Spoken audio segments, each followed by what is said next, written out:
Hi കൂട്ടുകാരെ, നമുക്കിന്ന് വെണ്ടയ്ക്കായ കൊണ്ടൊരു അടിപൊളി ഒരു മസാലക്കറി ഉണ്ടാക്കിയാലോ.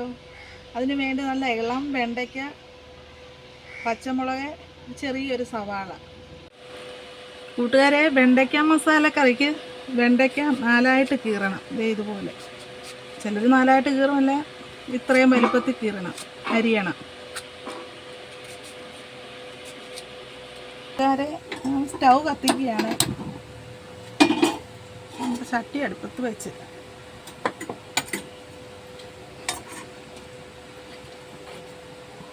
നമുക്ക് ശകലം വെളിച്ചെണ്ണ ഒഴിച്ചു കൊടുക്കുക.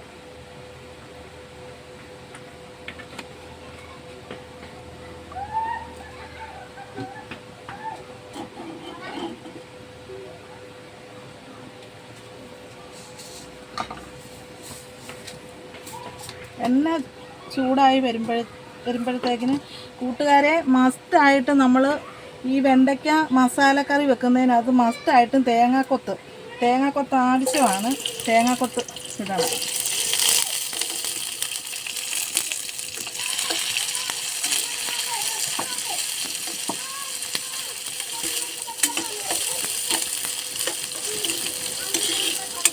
കൂട്ടുകാരെ, ഇതെല്ലാം ഒന്ന് വെച്ച് കൂട്ടി നോക്കിയാൽ നല്ല അടിപൊളി മസാലക്കറിയാണ്.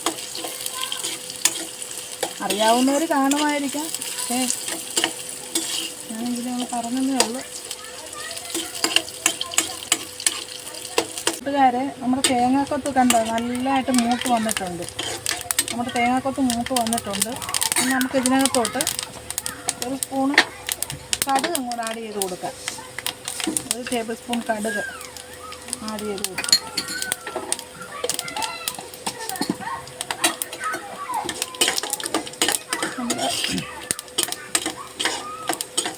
കടുകും ആയിട്ട് തേങ്ങാക്കൊത്തും കടുകും കൂടെ കിടന്ന് നല്ല നമ്മുടെ കടുക് ആഡ് ചെയ്ത് കൊടുത്ത കടുക് നല്ലതായിട്ട് പൊട്ടിയിട്ടുണ്ട്. അതിനകത്തോട്ട് നമുക്ക് ഈ നമ്മുടെ വെണ്ടയ്ക്ക മസാലക്കറിക്കുള്ള അരിഞ്ഞ കൂട്ട് ഇതിനകത്തോട്ട് ഇട്ട് കൊടുക്കുകയാണ്.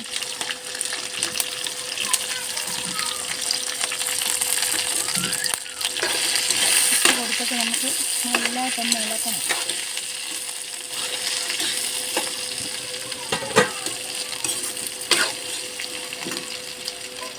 രണ്ട് കറിവേപ്പിലയും കൂടെ ഇതിൻ്റെ കൂടെ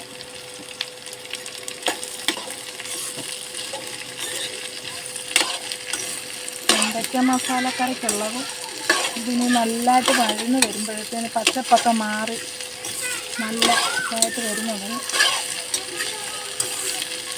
കൂട്ടുകാരെ എല്ലാവർക്കും ഇഷ്ടപ്പെടും. എല്ലാവരും ഇതൊന്ന് ചെയ്തിട്ടില്ലൊന്ന് ചെയ്ത് നോക്കി. നല്ല അടിപൊളി കറിയാണ് മസാലക്കറി എന്ന് പറയാൻ. നല്ല ടേസ്റ്റാണ്.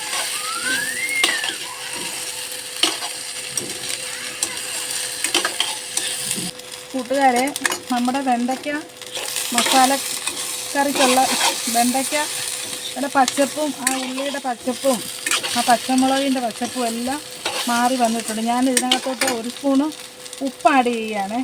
ഉപ്പ് എല്ലാവർക്കും പ്രഷറും ഒക്കെ ഉള്ളവരല്ലേ, അപ്പോൾ അതിൻ്റെ ഞാൻ കുറച്ചിപ്പേ ഇടുന്നുള്ളൂ.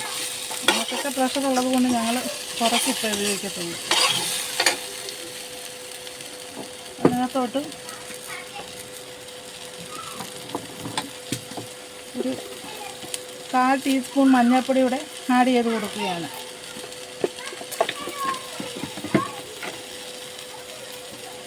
ഒരു ടേബിൾ സ്പൂൺ മുളക് പൊടി ആഡ് ചെയ്ത്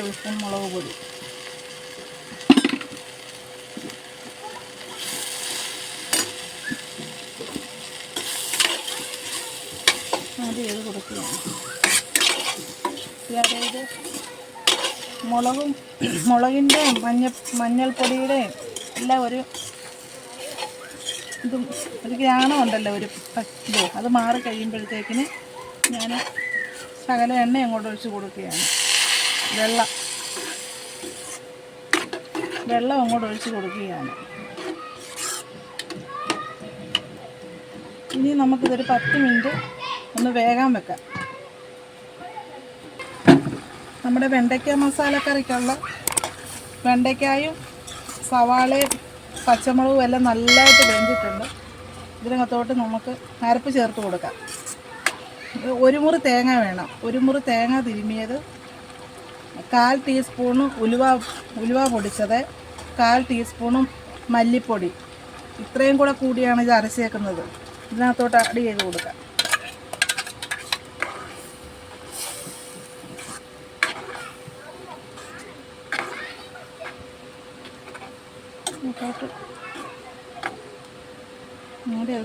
കൂട്ടുകാരെ, നിങ്ങളെല്ലാവരും ഇതൊന്ന് വീട്ടിലൊന്ന് എടുത്ത് നോക്കണം. നല്ല അടിപൊളി കറിയാണ്. ഇതിനകത്ത് മസ്റ്റായിട്ടും വേണ്ടിയത് എന്താണെന്ന് ചോദിച്ചാൽ പെരിഞ്ജീരകം തേങ്ങ വറക്കുമ്പോൾ അതിനകത്ത് ശകലം പെരിഞ്ജീരകം ഇട്ട്, ഒരു 1/2 സ്പൂണ് പെരിഞ്ജീരകം ഇട്ടിട്ടുണ്ട്. പിന്നെ വെണ്ടയ്ക്കായും എല്ലാം വഴറ്റിയതിനകത്തും ഞാൻ ഒരു 1/4 ടീസ്പൂണ് പെരിഞ്ജീരകം ഇട്ടിട്ടുണ്ട്. പെരിഞ്ജീരകവും തേങ്ങാക്കൊത്തും മസ്റ്റായിട്ട് ഈ കറിക്ക് വേണം. അങ്ങോട്ട് അടച്ച് വെക്കാം. വെണ്ടയ്ക്ക മസാലക്കറി റെഡി ആയിട്ടുണ്ട്. കൂട്ടുകാരെ, ഞാൻ മുൻപേ പറഞ്ഞതുപോലെ പെരിഞ്ജീരകം മസ്റ്റായിട്ടും ചേർക്കണേ. പെരിഞ്ജീരകവും തേങ്ങാക്കൊത്തുമാണ് ഇതിൻ്റെ ഹൈലൈറ്റ് എന്ന് പറയുന്നത്. മസ്റ്റായിട്ട് ചേർക്കണം. നല്ല കുറുകി നല്ല പാകത്തിനായിട്ടുണ്ട്. കൂട്ടുകാരെ, നിങ്ങൾ ഇഷ്ടപ്പെട്ടെങ്കിൽ ലൈക്ക് ചെയ്യണേ.